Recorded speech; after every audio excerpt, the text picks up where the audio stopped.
Hello hi എല്ലാവർക്കും ലേണോയുടെ പുതിയ വീഡിയോയിലേക്ക് സ്വാഗതം. ഞാൻ ഋതു കൃഷ്ണ. നമ്മൾ നോക്കാൻ പോകുന്നത് ജോബ് അപ്ഡേറ്റ്സിനെ കുറിച്ചിട്ടാണ്. ജോബ് അപ്ഡേറ്റ്സ് മാത്രമല്ല, കരിയർ ഓപ്പർച്യൂണിറ്റീസിനെ കുറിച്ചും നമ്മുടെ ചാനലിൽ Learnino job and career opportunities എന്ന ചാനലിൽ നമ്മൾ ഡിസ്കസ് ചെയ്യാറുണ്ട്. അപ്പോൾ നിങ്ങൾ ഇതുവരെ നമ്മുടെ ചാനൽ സബ്സ്ക്രൈബ് ചെയ്തിട്ടില്ലെങ്കിൽ വേഗം സബ്സ്ക്രൈബ് ചെയ്യുക. അപ്പോൾ ഇന്ന് നമ്മൾ നോക്കാൻ പോകുന്നത് KASന്റെ വിജ്ഞാപനം വന്നിരിക്കുകയാണ്. മാർച്ച് 7-ന് KASന്റെ വിജ്ഞാപനം പ്രസിദ്ധീകരിച്ചിരിക്കുകയാണ്. അപ്പോൾ നീണ്ട കാത്തിരിപ്പിനൊടുവിൽ KAS എന്ന് പറയുന്നത് എന്താണ്?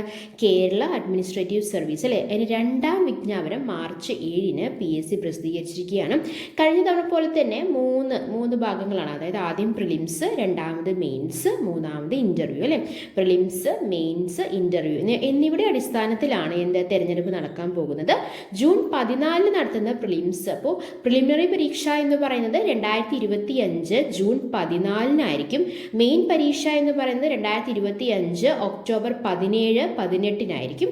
ഇൻ്റർവ്യൂ 2026 ജനുവരിയിലായിരിക്കും. റാങ്ക് ലിസ്റ്റ് പബ്ലിഷ് ചെയ്യുന്നത് 2026 ഫെബ്രുവരി 16-നായിരിക്കും. ഓക്കെ, അപ്പോൾ ജൂൺ 14-ന് നടത്തുന്ന പ്രിലിമിനറി ഒബ്ജക്റ്റീവ് പരീക്ഷയിൽ 100 മാർക്ക് വീതമുള്ള 2 പേപ്പറുകളാണ് ഉൾപ്പെടുത്തുക. അപ്പോൾ ടോട്ടൽ 200 മാർക്ക് അല്ലേ. അപ്പോൾ പ്രിലിംസിൽ 100 മാർക്ക് വീതമുള്ള 2 പേപ്പറുകളാണ് ഉൾപ്പെടുത്തുന്നത്. ഇനി ഡിസ്ക്രിപ്റ്റീവ് ടൈപ്പാണ്. മെയിൻസ് എന്ന് പറയുന്നത് ഡിസ്ക്രിപ്റ്റീവ് ടൈപ്പാണ്. അത് ഒക്ടോബർ 17-18 തീയതികളാണ് നടത്തുക, നമ്മൾ പറഞ്ഞല്ലോ. അതും 100 മാർക്ക് വീതമുള്ള 3 പേപ്പറുകളാണ് മെയിൻ പരീക്ഷയിൽ ഉണ്ടായിരിക്കുക. ഇനി നമ്മൾ ഇൻ്റർവ്യൂ എത്ര മാർക്കിനാണ്? 50 മാർക്കിനാണ്. അപ്പോൾ 2026 ജനുവരിയിൽ ഇൻ്റർവ്യൂ പൂർത്തിയാക്കിയിട്ട് ഫെബ്രുവരി 16-ന് റാങ്ക് ലിസ്റ്റ് പ്രസിദ്ധീകരിക്കും എന്നാണ് നമുക്ക് അറിയാൻ കഴിഞ്ഞിട്ടുള്ളത്. KS റാങ്ക് ലിസ്റ്റ് തയ്യാറാക്കുന്നത് 350 മാർക്കിലാണ്. എങ്ങനെയാണ് 350 മാർക്ക് വന്നത്? മെയിൻ പരീക്ഷയ്ക്ക് 300 മാർക്കും ഇൻ്റർവ്യൂവിന് 50 മാർക്കും അല്ലേ. ഈ പ്രിലിംസ് എന്ന് പറയുന്ന ജസ്റ്റ് സ്ക്രീനിങ് ടെസ്റ്റ് മാത്രമാണ്. ഇത് റാങ്ക് നിർണ്ണയത്തിന് പരിഗണിക്കില്ല. അങ്ങനെയാണ് 350 മാർക്ക് വരുന്നത്. പ്രിലിംസ് ക്ലിയർ ആയി കഴിഞ്ഞ് കഴിഞ്ഞാൽ 300 മാർക്കിൻ്റെ മെയിൻസ് ഉണ്ട്, 3 പേപ്പറുകളുണ്ട്. അത് ഡിസ്ക്രിപ്റ്റീവ് ടൈപ്പും കൂടിയാണ് അല്ലേ. അതിനുശേഷം ഇൻ്റർവ്യൂ ഉണ്ട്, അത് 50 മാർക്കിനാണ്. അങ്ങനെ 350 മാർക്കിലാണ് KS റാങ്ക് ലിസ്റ്റ് തയ്യാറാക്കുന്നത്. നമ്മൾ എല്ലാ കാര്യങ്ങളും പറഞ്ഞു. പ്രിലിംസ് എപ്പോഴാണ് നടക്കുന്നത്, മെയിൻസ് എപ്പോഴാണ് നടക്കുന്നത്, ഇൻ്റർവ്യൂ എപ്പോഴാണ്, റാങ്ക് ലിസ്റ്റ് എപ്പോഴാണ് പ്രസിദ്ധീകരിക്കുന്നത്, എങ്ങനെയാണ് മാർക്കുകൾ സെപ്പറേറ്റ് ചെയ്തിരിക്കുന്നത് എന്നൊക്കെ നമ്മൾ പറഞ്ഞു. എന്നാൽ എത്ര വാക്കൻസീസ് ഉണ്ട്? 31 വാക്കൻസീസ് ആണ് ഇതുവരെ PSCയിൽ റിപ്പോർട്ട് ചെയ്തിട്ടുള്ളത് കേട്ടോ. 2 ഘട്ടമായാണ് ഈ ഒഴിവുകൾ റിപ്പോർട്ട് ചെയ്തിട്ടുള്ളത്. അതായത് സ്ട്രീം 1 ഉണ്ട്, സ്ട്രീം 2 ഉണ്ട്, സ്ട്രീം 3 ഉണ്ട്. സ്ട്രീം 1-ൽ 11, നേരിട്ടുള്ള നിയമനത്തിൻ്റെ സ്ട്രീം 1-ൽ 11 വാക്കൻസീസും തസ്തിക മാറ്റം വഴിയുള്ള സ്ട്രീം 2, 3 എന്നിവയിൽ 10 വീതം അങ്ങനെയാണ് ഒഴിവുകൾ. അങ്ങനെ ടോട്ടൽ 10, 10, 20, 20 + 11 31 വാക്കൻസീസ്.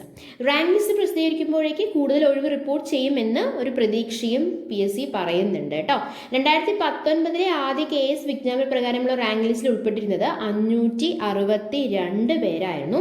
സ്ട്രീം 1-ൽ 190 പേരെയും സ്ട്രീം 2-ൽ 185 പേരെയും സ്ട്രീം 3-ൽ 187 പേരെയുമാണ് ഉൾപ്പെടുത്തിയിട്ടുള്ളത്. 3 സ്ട്രീമിലായാണ് 108 പേർക്ക് നിയമന ശുപാർശ ലഭിച്ചിട്ടുള്ളത്. രണ്ടാം KS വിജ്ഞാപന പ്രകാരം 5 ലക്ഷത്തിലേറെ പേർ അപേക്ഷ നൽകുമെന്ന് കണക്കാക്കപ്പെടുന്നുണ്ട്. 2009 നവംബർ 1-ന് പ്രസിദ്ധീകരിച്ച ആദ്യ KS വിജ്ഞാപന പ്രകാരം 3 സ്ട്രീമുകളിലായിട്ട് 5,70,444 പേരാണ് അപേക്ഷ നൽകിയിട്ടുണ്ടായിരുന്നത്. സ്ട്രീം 1-ൽ 5,47,543 പേരും സ്ട്രീം 2-ൽ 26,950 പേരും സ്ട്രീം 3-ൽ 2,951 പേരും അപേക്ഷ നൽകിയിട്ടുണ്ടായിരുന്നു. അങ്ങനെ പക്ഷെ കുറേ പേര് കൺഫർമേഷൻ നൽകിയെങ്കിലും അതിൽ ഇപ്പോൾ 4 ലക്ഷം പേര് കൺഫർമേഷൻ നൽകിയെങ്കിലും 3 ലക്ഷം അത്ര ആൾക്കാർ മാത്രമാണ് പരീക്ഷ എഴുതിയിട്ടുള്ളത്. ഒരു കാര്യം ശ്രദ്ധിക്കുക, സിലബസിൽ മാറ്റമില്ല കേട്ടോ. മുൻ KS പരീക്ഷയുടെ സിലബസിൽ തന്നെയാണ് ഇത്തവണയും പ്രാഥമിക മെയിൻ പരീക്ഷകൾ നടത്താൻ പോകുന്നത്.